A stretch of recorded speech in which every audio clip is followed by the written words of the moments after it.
Hey there hunters, Lord here, back with another Monster Hunter Wilds video. In today's video we're going to be going over a super insane endgame longsword setup for damage, as well as one for a little bit of extra comfort. So with endgame being said, if you are not yet to hunter rank 40 or higher, this is your spoiler warning. After my intro plays, all the footage, monsters, weapons, armors, and more will all be from the endgame after hunter rank 40. So again, if you're avoiding spoilers, just save this video to watch later once you hit hunter rank 40 and you feel like you're ready to make some endgame sets. With all that being said, I want to give a huge shout out to Capcom for allowing me to have early access to Monster Hunter Wilds, so that way I can get this content tested and ready for you guys before release. And with all that being said, let's jump straight into the video.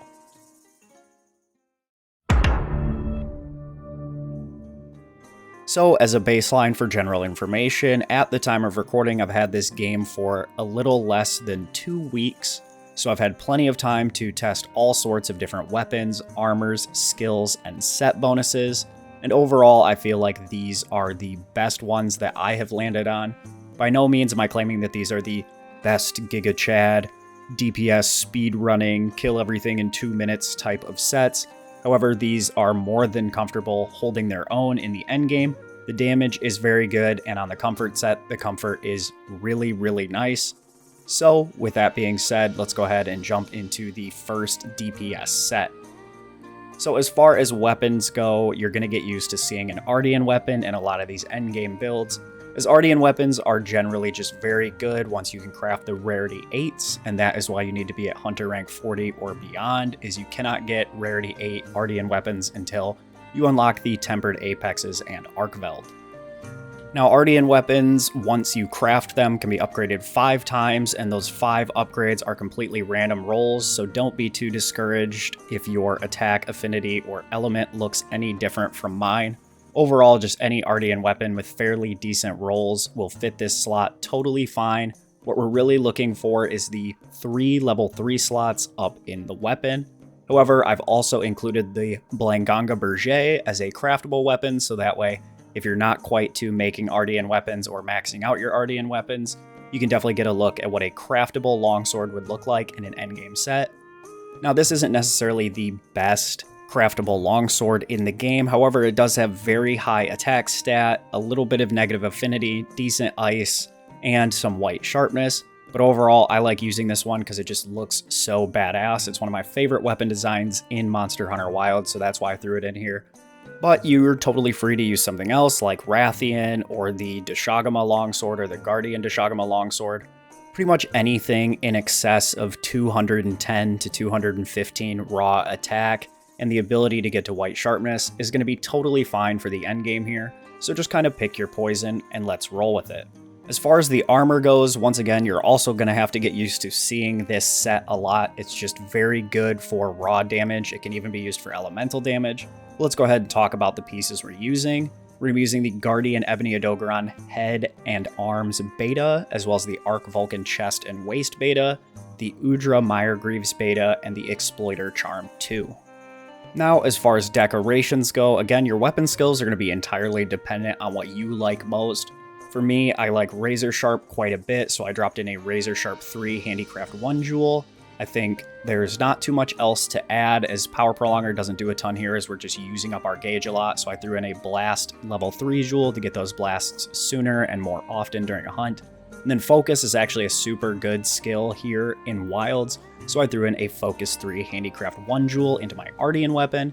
And then as far as the Blanganga longsword, I again went Razor Sharp Handicraft, and then 3 levels to Focus. For the armor, in the head, you're going to slot in a Mighty Jewel. In the chest, it's going to be a Chain and Mighty Jewel. The arms will have the final Mighty Jewel and a Sheath Jewel. The waist will have a Sheath Jewel and a Shockproof Jewel. If you're not playing multiplayer, you can definitely drop a Shockproof Jewel for something else. And then in the legs is the last Chain Jewel and the last Sheath Jewel.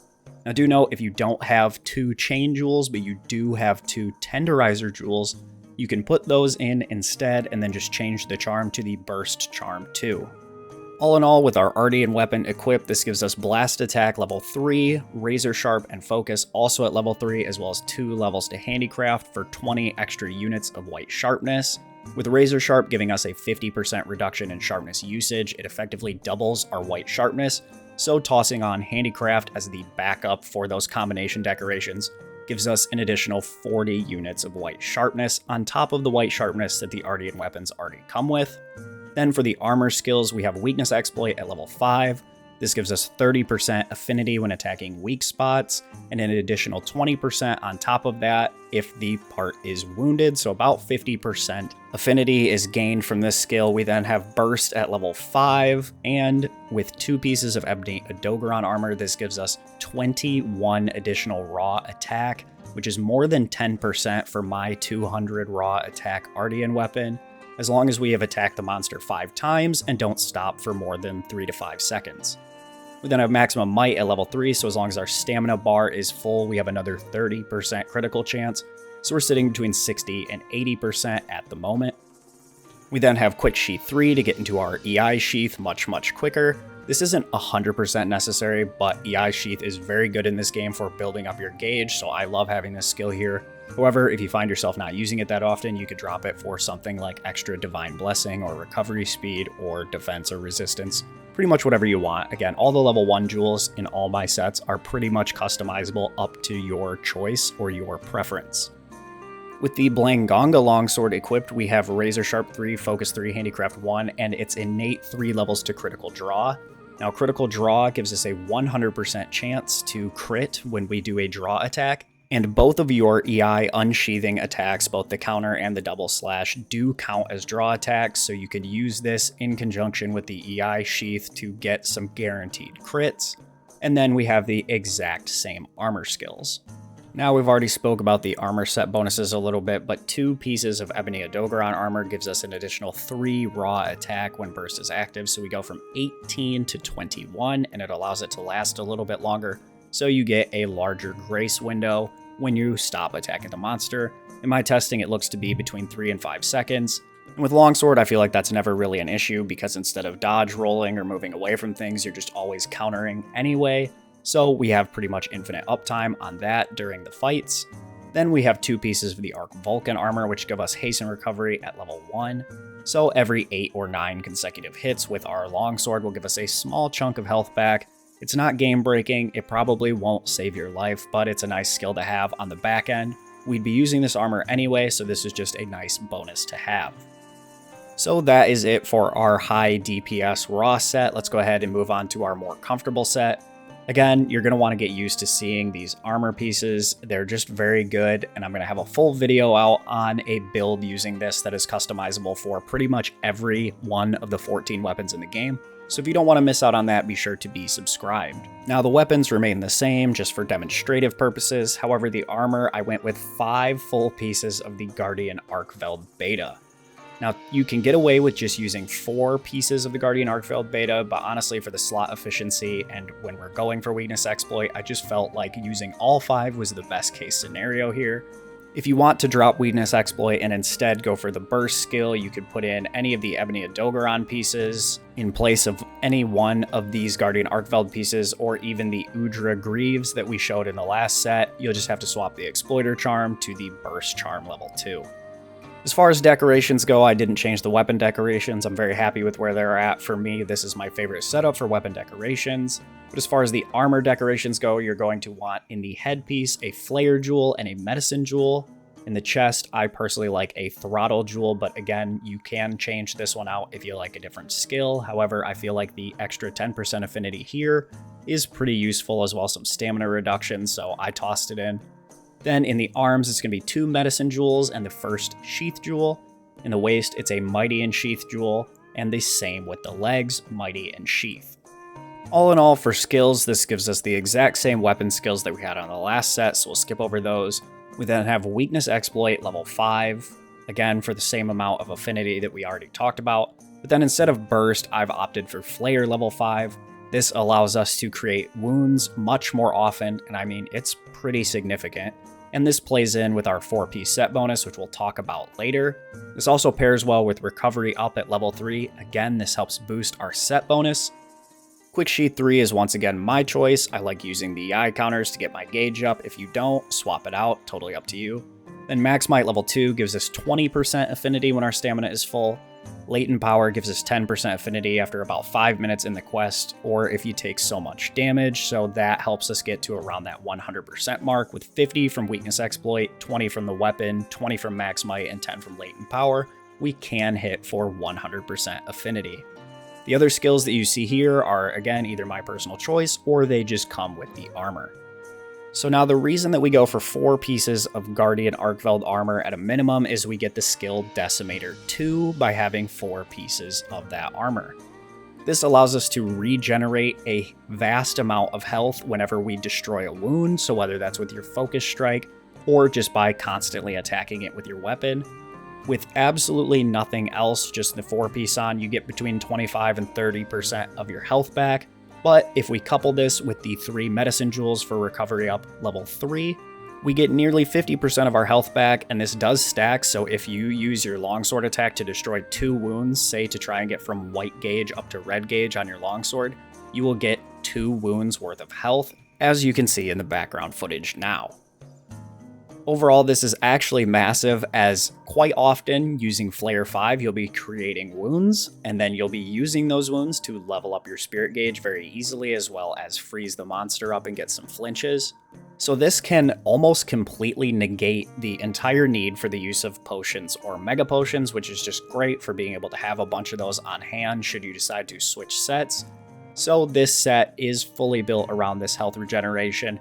It's extremely strong, we're still getting 100% crit, we're just dropping burst for the most part, which is only about 21 raw. So if you're looking for just a little more survivability than you would have with that raw set, this is a great build, and it absolutely holds its own in the endgame against every monster in the game.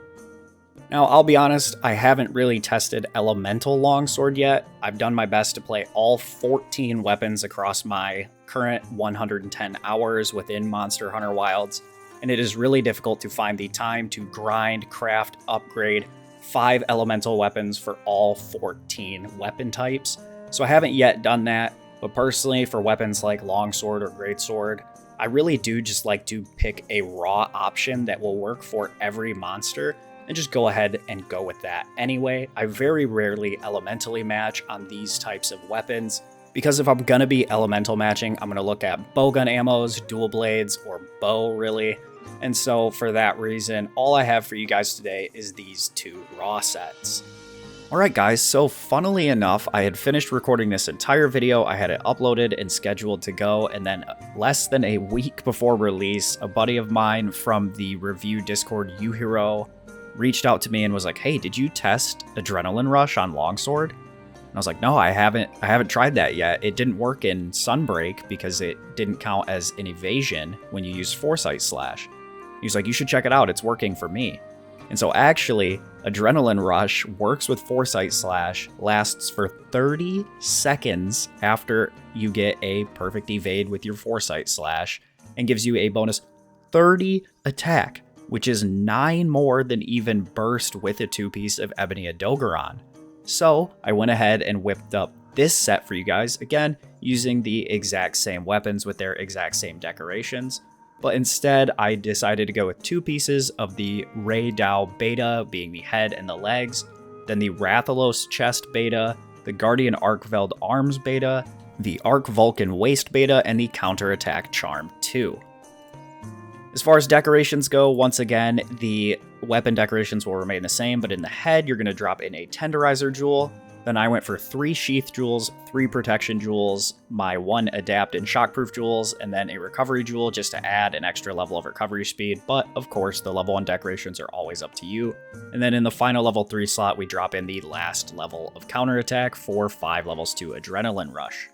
So all in all, the armor set here gives us Adrenaline Rush level 5, again for a whopping plus 30 raw attack after performing a Foresight Slash through an attack. You'll get a notification on the right side. I'll try to put an example here real quick for you guys. But really, the fact that this works in Wilds after not working in Sunbreak And it was just a massive oversight on my part to not test this, so I once again want to thank Yuhiro for this idea. Full credit goes to him as far as Adrenaline Rush working with Longsword. So alongside this brilliant new revelation, we also have Weakness Exploit level 5, again for that 50% crit. We then couple that up with the Divine Blessing and Quick Sheath from my decorations, but that 50% crit plus the 20% that my weapon has, plus Latent Power level 2 from the Raid Dow set, gets us 90% critical chance while having a bonus 30 raw attack. With my Ardian Longsword only having 200 base raw attack, this 30 raw difference is a 15% damage increase. This is basically offensive guard for Longsword. It is super easy to keep active by just Foresight slashing attacks. You're going to be doing that a lot anyway, and Foresight slash is still very forgiving here in Wilds, making it super easy to have this up nearly all of the time during your hunts. It's just a fantastic skill. I can't believe I overlooked it. You guys definitely have to give this one a try. This is definitely the highest damaging non-speedrun setup as far as Longsword goes. It's just super juicy and super fun. If you did find the sets helpful, if you're going to build them yourself or try them out, definitely do drop a like on the video to help support it completely for free. If you really like this kind of content, if you're new to my channel, if you're new to Monster Hunter, you should definitely go ahead and subscribe. I'm going to be putting out a ton more content just like this for each of the weapon types as we progress through the weeks after release. So if that sounds interesting to you, or if you'd like things like guides, tutorials, and even more things that you didn't even know that you needed to know about Monster Hunter Wilds, then this channel is going to be the best place to find those things, and subscribing is the best way to never miss an upload. With all that being said, I want to thank you guys so much for watching today's video. I wish you all a good day and happy hunting.